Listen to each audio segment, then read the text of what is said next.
Buenos días, docente Christoph. Nosotros somos alumnos del quinto ciclo de la carrera de medicina de la asignatura Discapacidad e Inclusión.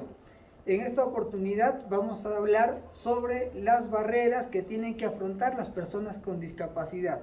Bien, voy a dar pase a mi compañero para que empiece la exposición. Muchas gracias. Soy el expositor Tony Jesús Olivera Barzola y yo voy a hablarles sobre dos barreras. Vamos a empezar con la barrera física. En las barreras físicas vamos a ver lo que viene a ser un problema en los accesos, ¿no?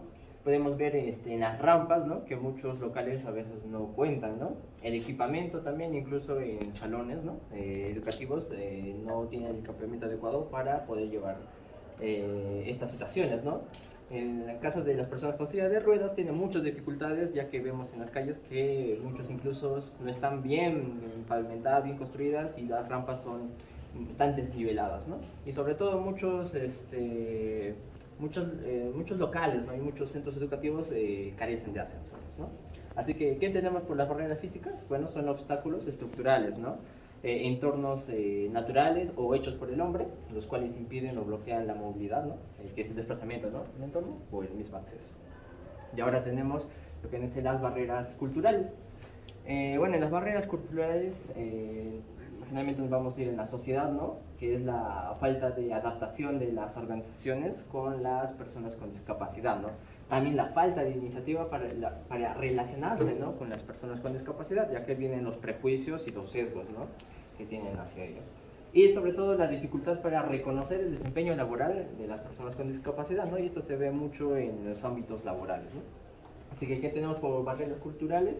Pues que incluye el determinamiento, ¿no? De la forma de cómo nos relacionamos, ¿no? Y cómo tratamos a las personas con discapacidad en la sociedad. Siguiente, por favor. 3. Bueno, por consiguiente vamos a seguir explicando por siguiente las dos barreras que tengo, que están acá, que sería la barrera económica primeramente, que está netamente referida a la falta de recursos económicos y materiales suficientes para que puedan viabilizar el desenvolvimiento de las personas discapacitadas, o sea, para que puedan vivir normalmente, no sobrevivir, sino vivir. Y esto se relaciona con dos puntos especialmente: a los bajos niveles de ingresos de las personas discapacitadas por la carencia de accesibilidad al trabajo mismo y la falta de presupuesto público que se debe realizar para ellos en su beneficio, o más o menos para que sean integradas en la sociedad. E incluso en esta parte se llega a hablar sobre que la falta del apoyo de manera internacional a las personas discapacitadas. Y por consiguiente la barrera de salud, que es un poco más complejo porque ya tiene que ver la unión de casi todas la mayor parte de las barreras, que según la OMS, esta barrera va a abarcar varios aspectos y van a estar vinculados con las actitudinales, las físicas, de comunicación y economía. La actitudinal, como ya hemos señalado vamos a ver, consiste ya sea en la estimación, la discriminación por parte del personal médico, netamente del parte de los primeros servicios del público de salud. Ahora, la física es la falta de acceso, la falta de poder viabilizarse en el transporte para ir a los hospitales, a los puestos de salud. Entonces ahí va algo que es en la física.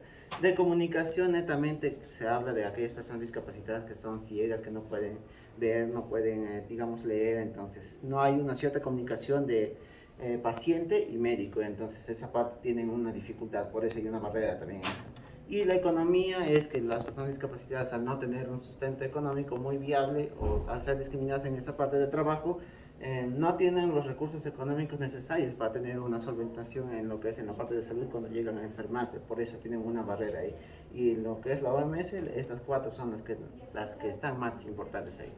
Bueno, vamos a pasar a las siguientes barreras. 3. Muchas gracias. Mi nombre es Anderson Huarquey Peñapa y voy a responder así. 3. Bien, yo soy el expositor Juan Carlos Rivera Villegas y voy a exponer lo que son la barrera actitudinal y la barrera en educación. La barrera actitudinal justamente son 4 puntos de mucha importancia.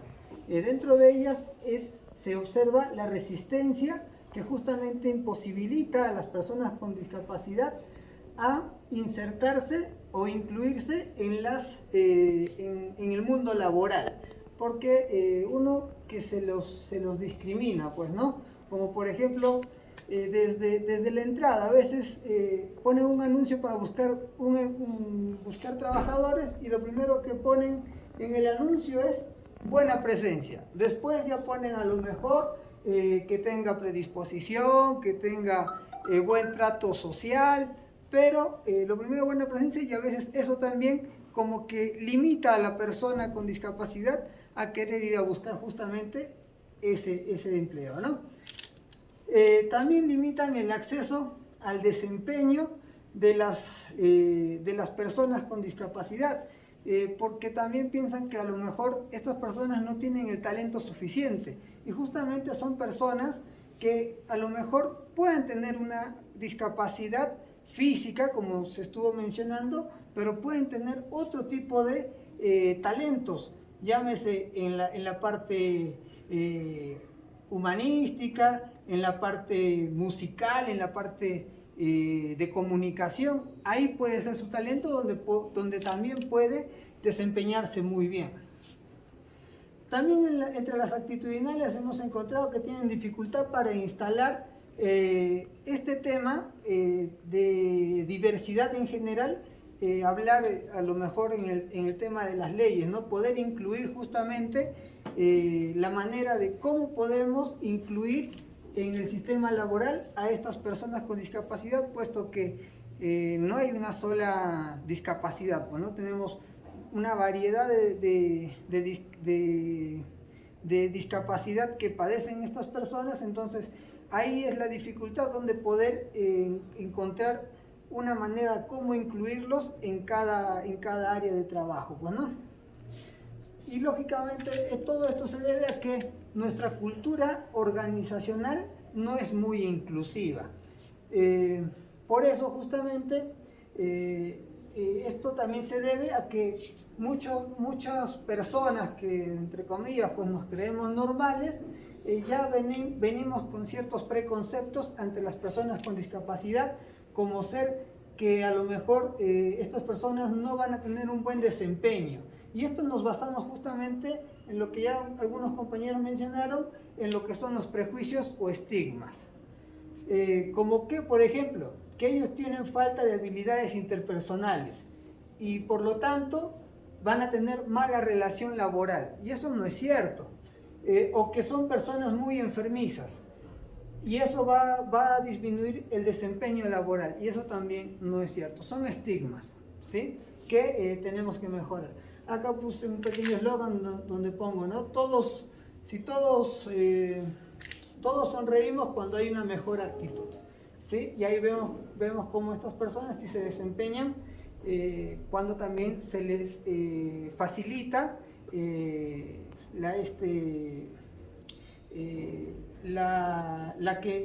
se les facilita el acceso para que estas barreras no interfieran en su acción laboral. La siguiente barrera es la barrera en educación.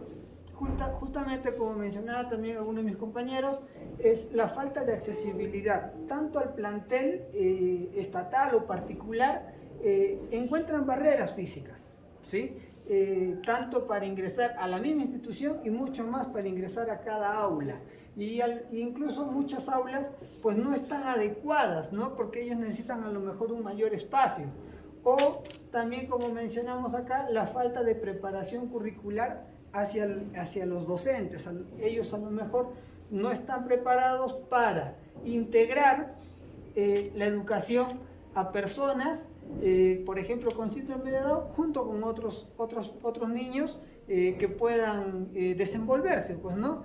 Simplemente lo que hay que tener es una buena actitud para poderlos incluir e enseñarles e incluirlos a todos. Y la falta justamente de materiales educativos, y ni hablemos de los materiales deportivos, que también se debería de incluir justamente para personas con discapacidad en la educación. Gracias. 3. Bueno, siguiendo con la exposición, mi nombre es Raúl Pariana de la Cruz y vamos a hablar sobre la carrera de comunicación y de transporte, ¿no? Comenzando con la barrera de comunicación, las personas discapacitadas experimentan malos tratos en la educación, ¿no? Y acá podemos incluir la barrera de comunicación, ya que presenta ¿cómo te puedo decir? ¿Cómo les podría explicar? En los colegios estatales, más que nada los estatales, ya que es público, como en otros países, no hay profesores o personas capacitadas para enseñar a personas que sufren de audición, lectura, hasta la habla y la escritura también, el entendimiento, ¿no? ¿Por qué menciono esto? Porque, por ejemplo, en la escritura o en la lectura no tenemos lo que es el sistema braille, ¿no? No hay personas no hay profesores o personas capacitadas que enseñan en las escuelas estatales este idioma, por así decirlo. Y en la barrera de transporte tenemos el transporte accesible y el transporte público. El transporte accesible se destaca porque las personas con discapacidad no pueden, por así decirlo, manejar un carro o cualquier transporte que se caiga, ¿no? En el transporte público, bueno, acá es un poco más importante porque las personas con discapacidad simplemente no tienen esa facilidad como las personas